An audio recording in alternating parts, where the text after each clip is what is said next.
Bonjour mes petits confinés. Aujourd'hui je vais vous lire une histoire qui s'intitule La mare aux aveux, écrite par Jihad Darwish et illustrée par Christian Volt.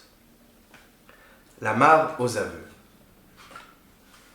Dans une ferme, il y avait une poule, un coq, un pigeon, un canard et un âne. Ils vivaient ensemble et ils s'aimaient beaucoup.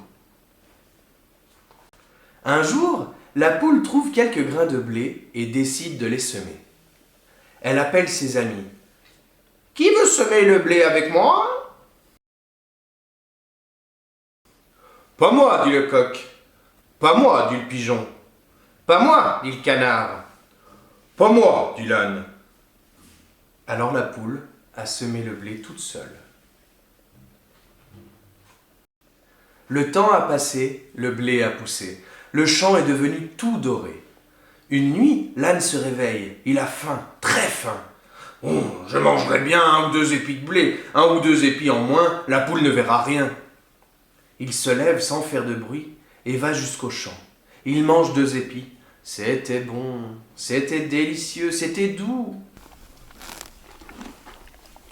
Mais 2 épis, ce n'est pas beaucoup pour un âne. Alors il en mange 2 autres, puis 2 autres. Encore 2 autres.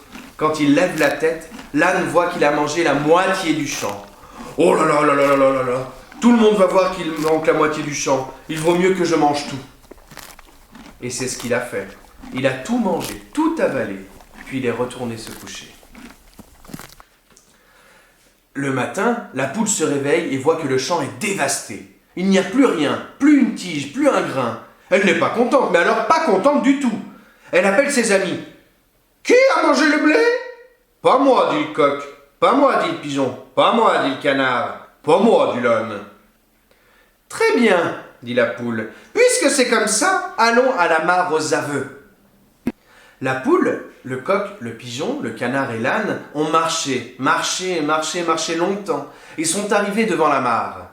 La poule dit « Voilà, chacun de vous va sauter par-dessus la mare. Celui qui a dit la vérité arrivera de l'autre côté. Celui qui a menti tombera dans l'eau. » Le coq s'avance tout fier. « Qui, je jure par toi, mare aux aveux, si j'aime manger le blé, je tombe en ton milieu. » Et flout, il saute et atterrit sur l'autre rive. « Ce n'est donc pas toi, dit la poule. » Le pigeon s'avance en roucoulant.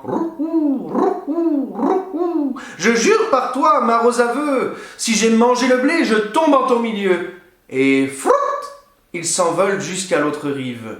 « Ce n'est donc pas toi, dit la poule. » Le canard se prépare à son tour. «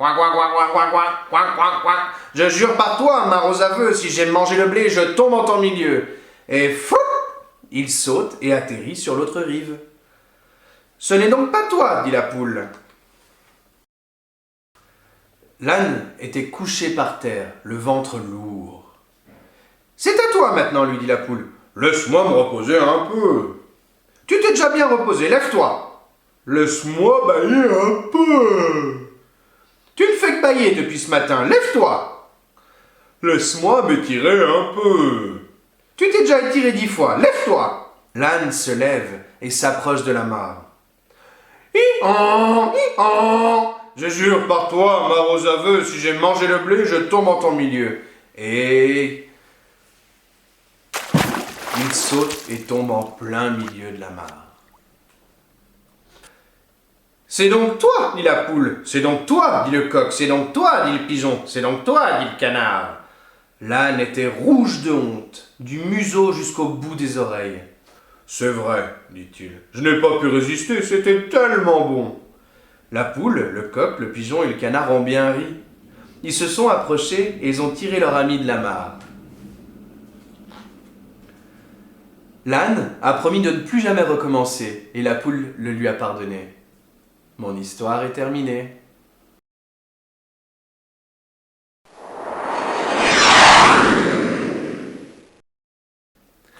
Merci beaucoup, à demain.